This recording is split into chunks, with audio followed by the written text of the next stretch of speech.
Next ఏం చేస్తున్నారు? నేను తర్వాత చేయబోయే వంట చాలా జాగ్రత్తగా విను. కరివేపాకు తోటి కూర చేయబోతున్నాను.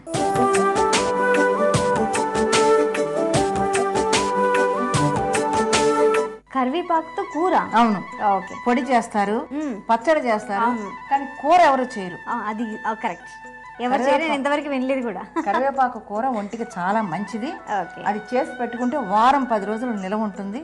ప్రతిరోజు తిన్నా కూడా ఆరోగ్యానికి చాలా మంచిది. మరి దీనికి కావాల్సిన పదార్థాలు ఇదిగో: నూనె, మెంతులు, ఉప్పు, టమాటో ముక్కలు, కరివేపాకు, జీలకర్ర, కారం, ఉల్లిపాయ ముక్కలు, వెల్లుల్లిపాయలు.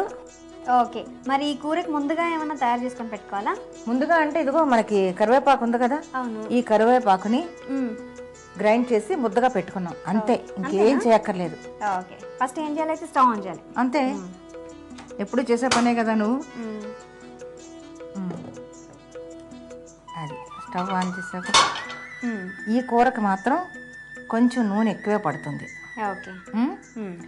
తర్వాత మామూలు నూనెల కన్నా నువ్వుల నూనెతో చేస్తే ఇంకా శ్రేష్టం ఈ కూర. నువ్వుల నూనె ఎందుకంటే ఇప్పుడు ఎవరో వాడటం లేదు, పొంగిపోతుంది అని చెప్పేసి చాలా మంది తీసి పక్కన పెట్టేస్తున్నారు. నువ్వుల నూనెతోనే చెయ్యాలి. సరే, అర్థమైంది కదా. ఇప్పుడు ముందుగా మనం మెంతులు వేసుకోవాలి. ఓకే. మెంతులు ఏమో ఆ చేదు రాదు, ఏం రాదు. మెంతులు వేగిపోయి అనుకో ఆ చేదంతా పోతుంది అన్నమాట. సరే. మెంతులు వేసుకున్న తర్వాత ముందుగా మనం ఇప్పుడు వెల్లుల్లి రెబ్బలు కదా, ఆ వెల్లుల్లి రెబ్బలు వేసుకోవాలి. ఓకే. ఈ కూర కొంచెం నిదానంగానే వండాలి, హడావిడి పడి వండితే బాగుండదు. ఓకే. గరిటె ఇది తీసుకో, కలుపుదు. కానీ కొంచెం నిదానంగా వండితే చాలాసేపు నిదానంగా ఆ నూనెలో అలాగ ఉడికి ఆ నూనె అలా పైకి తేలాలి. అది బాగా చల్లారిపోయిన తర్వాత వేసుకుంటే చాలా రుచిగా ఉంటుంది ఈ కూర. వారం 10 రోజులు నిలవ ఉంటుంది. ఇప్పుడు మనం అందులో జీలకర్ర వేసుకున్నాం కదా, అది కొంచెం ఇదైన తర్వాత ఇగో ఉల్లిపాయ ముక్కలు. ఉల్లిపాయలు చిన్నగా కోసుకొని ఉల్లిపాయ ముక్కలు వేయాలి. ఓకే. చూసి ఎలా వస్తుంది అది. ఆ ఉల్లిపాయలు వేగుతున్నప్పుడు, ఎందుకంటే ఇవన్నీ ఒకేసారి వేగుతాయి కాబట్టి మనము అవి వేగాలనే అవసరం కూడా లేదు. చూసా కదా, కలుపుతా ఉంది. ఈ ముద్ద ఉంది కదా, కరివేపాకు ముద్ద. ఈ కరివేపాకు ముద్దని మనం ఇలా వేసేసి ఓకే కలుపుతా ఉండు. నువ్వు కలుపుతా ఉండు, నేను తర్వాత ఏం వేయాలో చెప్తాను. ఓకే. అది మొత్తం కలవాలి. నువ్వు అలా ఉందనుకో, ఓకే, మొత్తం ఇప్పుడు అంతా మిక్స్ అయిపోవాలి. చూడు, నేను కలిపి చూపిస్తాను నీకు. మళ్ళీ స్పూన్ అందుకో, అందులో కారం కూడా వేసేస్తే అది బాగా నిదానంగా ఉడకాలన్నమాట. హడావిడి పడితే అయ్యే వంట కాదు ఇది. కొంచెం కారం ఎక్కువే పడుతుంది. ఇలా ఉంది కదా, ఇలా చూసుకో. ఇలా వాసన వస్తుంది, కరివేపాకు వాసన, మంచి వాసన వస్తుంది. ఎవరైనా తినొచ్చు ఈ కూర, దీనివల్ల ఏ హాని జరగదు. ఉప్పు కూడా కొంచెం పట్టొచ్చు, కొంచెం ఉప్పు వేస్తాను. ఇంకొంచెం ఉప్పు వేస్తారా? ఓకే. ఎందుకంటే ఉప్పు లాగేస్తుంది. వెల్లుల్లి భలే కలర్ఫుల్గా ఉన్నాయి కదా. అవును, అది అలాగ ఉడికిపోయిందంటే ఇలా పట్టుకోగానే మెత్తగా అయిపోతాయి వెల్లుల్లిపాయలు కూడా.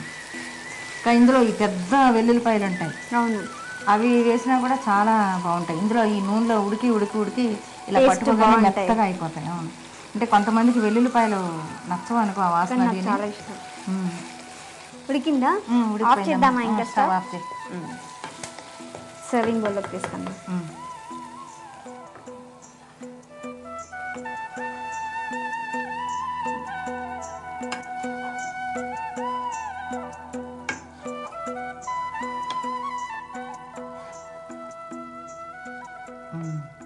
ఆ వెల్లుల్లిపాయలు అన్నీ ఎందుకు అయినా అందంగా కనిపిస్తాయి మనకి.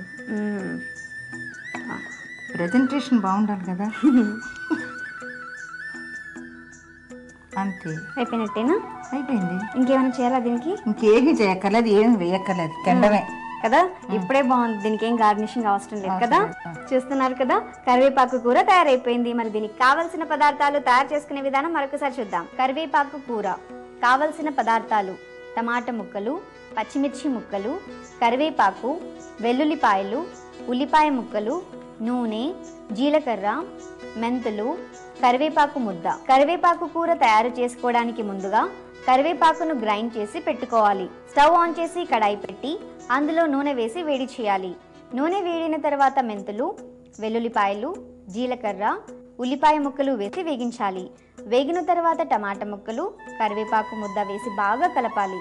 ఉడికిన తర్వాత తగినంత ఉప్పు వేసి మరోసారి బాగా కలిపి కారం వేసి ఉడికించాలి. సర్వింగ్ బౌల్లోకి తీసుకొని సర్వ్ చేసుకోవాలి. అంతే, కరివేపాకు కూర రెడీ.